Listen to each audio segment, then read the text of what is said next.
Et nous sommes depuis la mairie de Saint-Laurent-du-Maroni avec Madame le maire, Sophie Charles, bonjour. Bonjour, bonjour aux auditeurs. Avec vous, on va revenir sur cette rencontre, cette réunion que vous avez eue avec l'ancienne ministre Emmanuelle Wargon, présidente de la CRE, commission de régulation de l'énergie, qui est présente ici à Saint-Laurent pour une journée de visite dans l'ouest guyanais où le sujet justement de l'approvisionnement en énergie est toujours crucial. Vous l'avez dit d'ailleurs en introduction, vous attendez beaucoup de cette visite et des projets à venir. Tout à fait, puisque la présidente de la CRE est là en préfiguration de la prochaine PPE et elle voulait voir sur le terrain ce qui se passait. Eh bien, je crois qu'il est important de dire que les nombreuses coupures que nous subissons dans l'Ouest, bien c'est un peu anormal.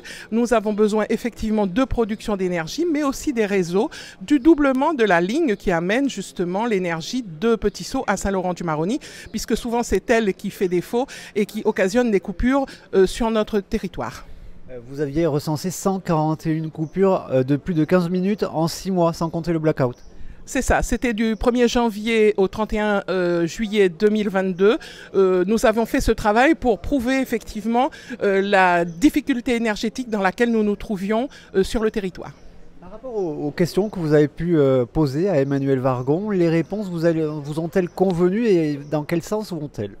Eh bien, ce qui m'a convenu, c'est qu'elle envisage dans la prochaine PPE ne pas parler que de la production d'énergie, mais bien des réseaux et de voir avec EDF, puisque dans l'Hexagone, cela ne se passe pas comme ça, mais peut-être que pour le territoire de la Guyane, que nous puissions avoir une partie sur les réseaux, puisque c'est ce qui fait défaut aussi sur notre territoire.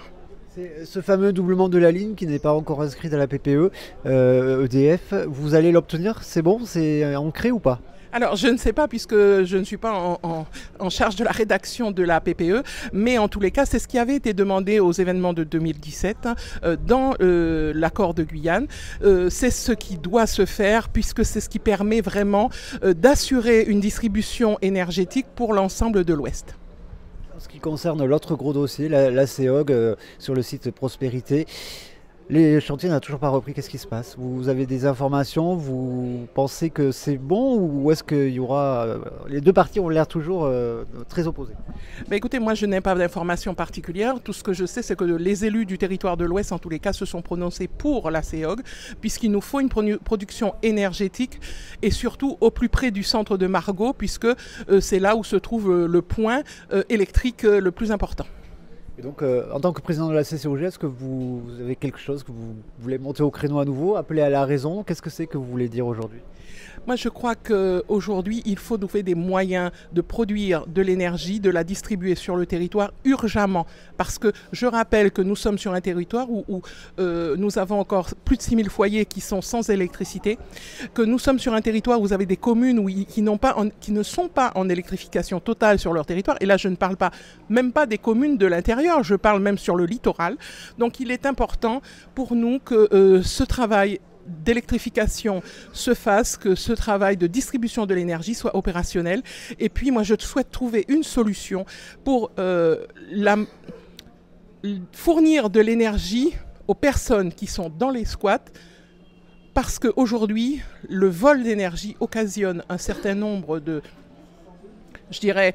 dérives et puis surtout des événements dramatiques comme on a connu la semaine dernière. Donc pour moi c'est une urgence aussi de traiter ce sujet. Vous avez également ouvert avec des perspectives concernant notamment la gestion des déchets. C'est quelque chose qui pourrait être étudié, c'est-à-dire gérer à la fois les déchets et le problème d'alimentation électrique? Oui, j'ai posé la question parce que sur d'autres territoires, il y a l'incinération des déchets qui permet de la production d'énergie. Donc j'ai posé la question, quitte à savoir, est-ce que ce ne serait pas envisageable pour la Guyane et pour l'Ouest? Et vous avez eu une réponse ou pas? Pour le moment, je n'ai pas de réponse. Je n'ai que des propositions, des questions. Et j'espère que lorsque Mme Wargon retournera à Paris et qu'ensuite elle aura concerté un peu tout le monde sur le territoire et que dans la discussion concernant la PPE, nous aurons peut-être des propositions diverses et variées qui permettront justement que l'énergie soit distribuée complètement sur le territoire de l'Ouest et de la Guyane. Merci beaucoup Sophie Charles, donc maire de Saint-Laurent-du-Maroni et président de la CCOG. À très vite, merci.